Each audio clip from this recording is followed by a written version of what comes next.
My name is Dr. Navarro, and I'm a physician. I have a cosmetic, vein, and skincare practice in West Palm Beach, Florida.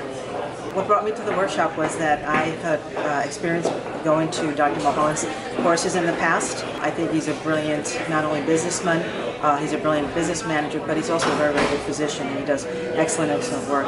I bought his book on how to manage and grow a aesthetic practice, and it's been very, very beneficial. I think that one of the best things he taught me is that you are not the doctor for every patient, that you basically want a patient that understands what you're delivering, appreciates what you're delivering, and has consistent and realistic expectations. I think we come out of medical school, and a lot of times we work in maybe poor neighborhoods near the medical schools, and you have to accept every patient.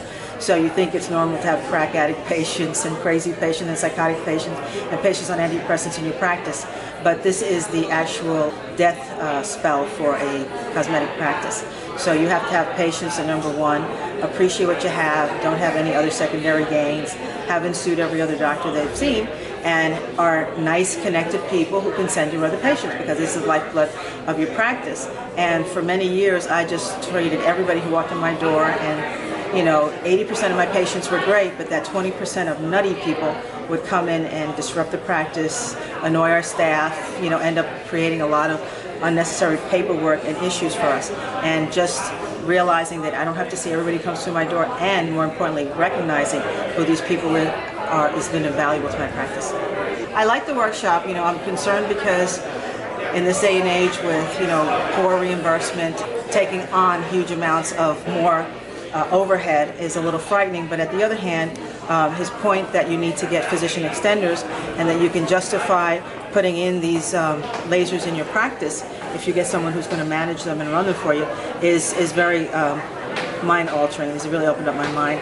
And I had a location that I was thinking about expanding, and I got so nervous that I thought I was going to sell it, and now I am going to go through and do that. So I spoke to one of the people that you have here who helps with financing, and I told him my credit isn't the greatest anymore because this year's not been the best in our practice, because we unfortunately were a concierge model, and we went to trying to deal with Obamacare and stuff, and it has been a disaster. And so we're going back in January to concierge, and he said that he'd be willing to work with us, so I'm pretty excited about that. But will I do Monday? Yeah.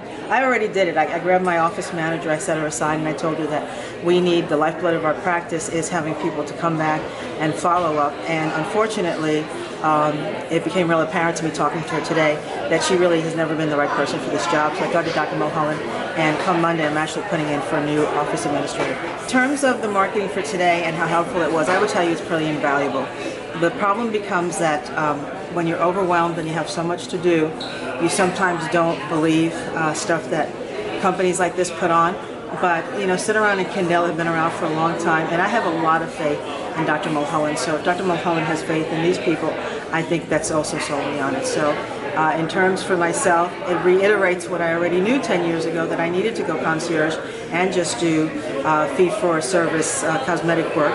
The days of having a decent medical practice solo are really over, and that I don't want to go work for somebody, I don't want to work for the hospital, and I enjoy what I do cosmetically, so I'm going to continue to do that. I think this was invaluable. That's why I forced my staff to come here, and I think it was good because I figured if this doesn't open your eyes to the possibilities, nothing will. So when I talked to my office manager and she's telling me, well, we need to advertise more in magazines, I realized she doesn't get it, and I need somebody new.